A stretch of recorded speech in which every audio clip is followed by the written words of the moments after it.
నా కాటన్పాడు పుస్తూరు మండలం అండి. నా పేరు కంబాల రమేష్. ఈ సొర్ర ఒక అర్రాగరం పెట్టామండి. గింజలు వచ్చి అన్నదాతలు తెచ్చాము. అర్రాగరం పెడితే 2 సార్లు డిస్క్, ఒకసారి కల్టివేటర్, 2 సార్లు రోటావేటర్ వేసి డ్రిప్ లైన్ లాగిచ్చి మామూలుగా గింజలు పెట్టాము. అర్రాగరానికి 4 ప్యాకెట్లు పెట్టినాయి.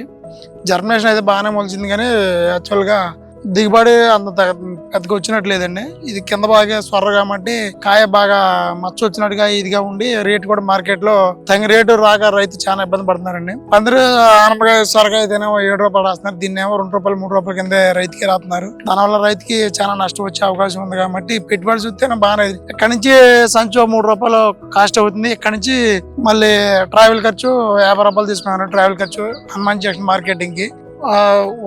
కొంతమంది ఏమో ఫ్యామిలీ కోసేస్తారు, కొంతమంది ఏమో రైతులు కూలీలతో కోసేస్తారు. వీళ్ళు సొంతంగా కోస్తున్నారు కాబట్టి ఒక 2-3 మూటలు ఏరేసేస్తున్నారు. అక్కడ మార్కెట్ కి ఆటో మీద ట్రావెల్ ఖర్చు వచ్చే వరకే 150-200 అవుతుంది. 3 మూటలకి 150-200 అయ్యే వరకే అక్కడికి వచ్చి సొరకాయ 2 రూపాయలు 3 రూపాయలు అయిన వరకు దీనికి మందు కొడతా కానీ మందు ఎక్కిద్దా కానీ చాలా కాస్ట్ అవుతుంది.